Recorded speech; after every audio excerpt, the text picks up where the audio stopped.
Assalamualaikum warahmatullahi wabarakatuh. Selamat pagi semuanya. Kembali lagi dengan Ibu ya. Pada pertemuan kali ini kita akan membahas tentang pembelahan sel, di mana tujuan dari pembelajaran ini diharapkan siswa dapat mempelajari, memahami tentang bagaimana proses-proses pembelahan sel, dimulai dari mitosis. Sebenarnya apa sih tujuan dari pembelahan sel ini? Jadi tujuan dari pembelahan sel ini adalah pertama untuk regenerasi sel-sel yang sudah mati, kemudian untuk memperbaiki sel-sel yang rusak dan memperbanyak diri.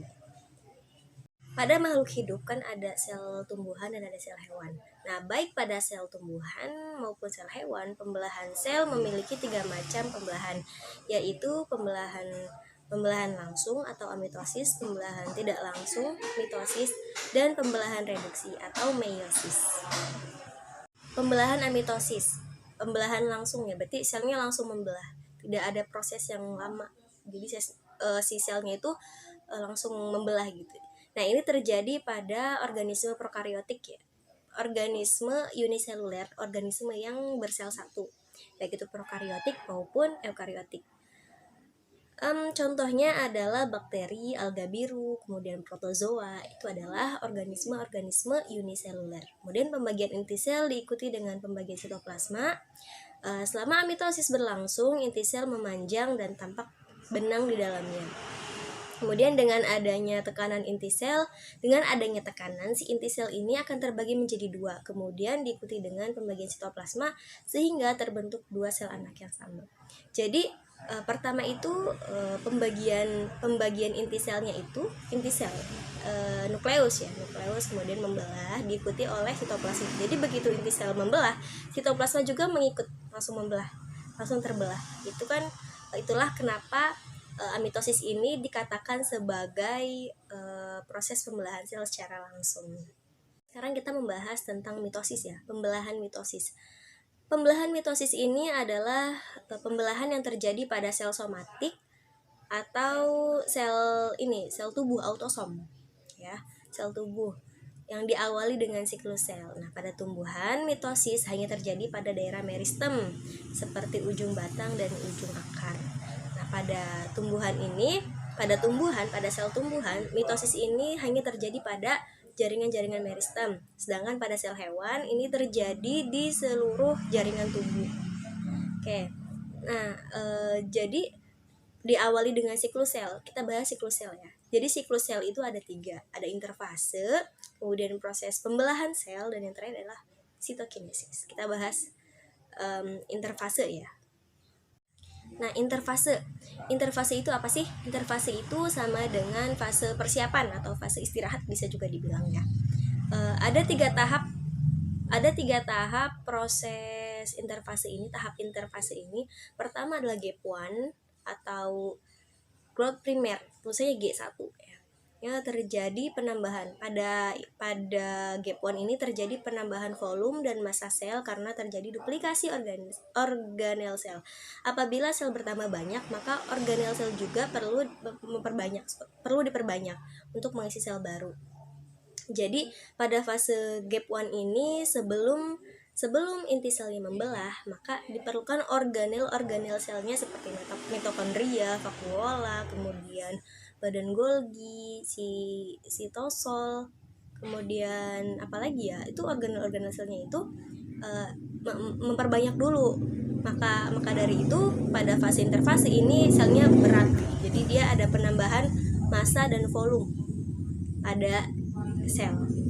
Kemudian fase S atau sintesis ya, bisa juga fase pembentukan ini membentuk DNA baru atau replikasi DNA dan terjadi sintesis protein.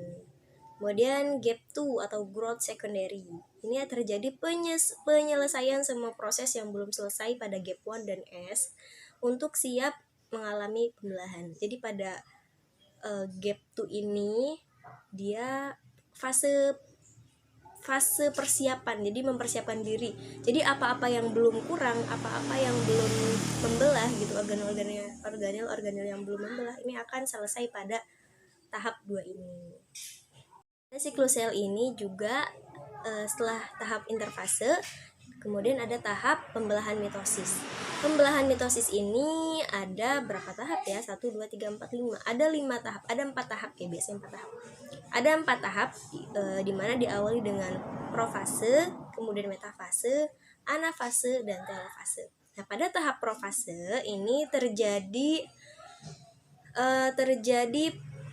penebalan pada kromosom, benang-benang kromatin. Kan sebelum membelah itu ketika dalam fase biasa, inti sel ini belum terbentuk kromosom. Jadi kromosomnya masih berbentuk benang-benang kromatin, benang-benang yang berantakan gitu kan. Nah, kemudian setelah dia akan memasuki fase pembelahan sel, si benang-benang kromatin ini akan menebal membentuk sebuah kromosom X gitu ya. Kemudian terjadi pemudaran ya pada membran inti sel. Pada tahap profase juga ada organel sel bernama sentrosom. Dia akan membelah. Setelah membelah dia akan namanya jadi sentriol ya, jadi sentriol. Nanti si sentriol ini akan bergerak ke kutub yang berlawanan. Kemudian kita masuk ke tahap metafase.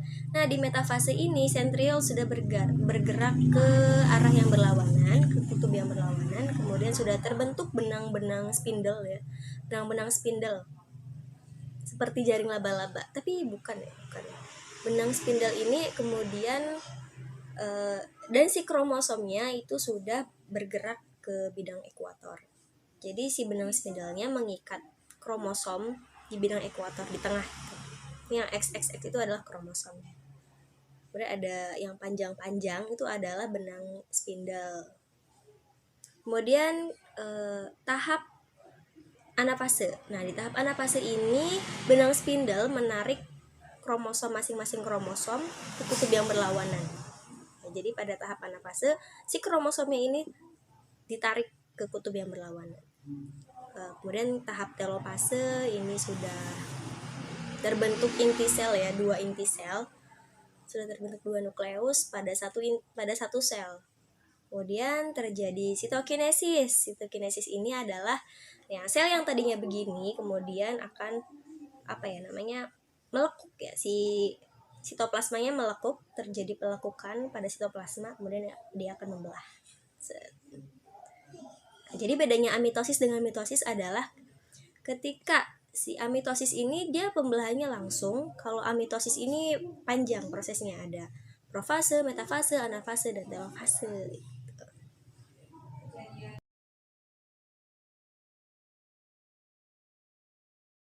Nah, ini adalah perbandingan pembelahan sel hewan dan sel tumbuhan. Pada sel hewan dijumpai adanya sentriol, sedangkan pada sel tumbuhan ini tidak dijumpai adanya sentriol. Pada sel hewan adanya aster, sedangkan di tumbuhan tidak ada. Kemudian pada sel hewan tidak terdapat lempeng sel, sedangkan pada sel tumbuhan terdapat lempeng sel. Kemudian pada sel hewan adanya pelekukan ke dalam dari sitoplasma dan pada sitokinesis, sedangkan pada sel tumbuhan tidak ada pelekukan. Pada sel hewan umumnya terjadi pada seluruh jaringan tubuh, sedangkan pada sel tumbuhan ini hanya terjadi pada jaringan meristem apikal. Bisa dilihat ya, ini adalah gambar perbedaan sel tumbuhan dengan sel hewan ketika mereka mengalami pembelahan sel. Nah, lihat ya, pada sel tumbuhan tidak terjadi pelekukan ya. Jadi dia dihalangi oleh lempeng sel atau badan Golginya itu akan membentuk sebuah plat sel ya, lempeng sel ya, yang menebal. Karena memang sel tumbuhan itu ada dinding sel ya, dia yang membentuk sebuah sel itu ya seperti itu. Jadi si sel ini membentuk dinding selnya ini kokoh sehingga membentuk sebuah sel. Sedangkan kalau ini sel hewan, dia tidak mempunyai dinding sel sehingga lebih fleksibel membrannya. Oke, ini adalah perbedaan sel hewan dan sel tumbuhan ya. Perbedaannya sangat jelas. Pada sel hewan tidak ada vakuola, pada sel tumbuhan ada vakuola. Kenapa ada vakuola? Karena sel tumbuhan adalah dia bersifat autotrof, dia bisa mencari makanan sendiri, dia bisa membuat makanan sendiri, sedangkan pada sel hewan tidak bisa ya.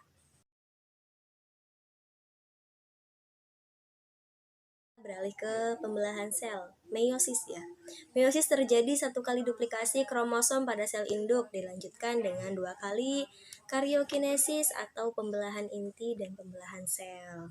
Kemudian terjadi pembelahan dari 1 sel diploid atau 2N ya, sel induk, yang menghasilkan 4 sel anak yang haploid atau N. Meiosis terjadi selama pembentukan sel sperma dan sel telur pada hewan dan pembentukan spora pada tanaman berspora, juga pembentukan mikrospora dan megaspora pada tumbuhan berbiji. Jadi perbedaan antara meiosis dan mitosis ini adalah pada mitosis dia ini terjadi pada jaringan tubuh, autosom ya.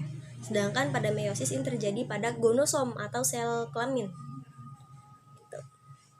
Nah, sel anak yang dihasilkan ketika mitosis ini sel induknya 1, 2N, dia menghasilkan 2N juga. Jadi sel membelah anaknya, induknya 1, anaknya 1 juga. Jadi menghasilkan 1 anak yang sama. Jumlah anak yang sama dengan induknya menghasilkan 2N. Sedangkan pada meiosis dia menghasilkan haploid.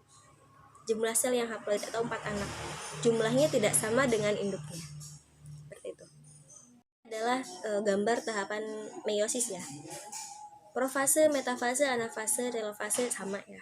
Profase 1, metafase 1, anafase 1, dan telofase 1. Ini 1 sel induk pada proses pertama ini 1 sel induk menghasilkan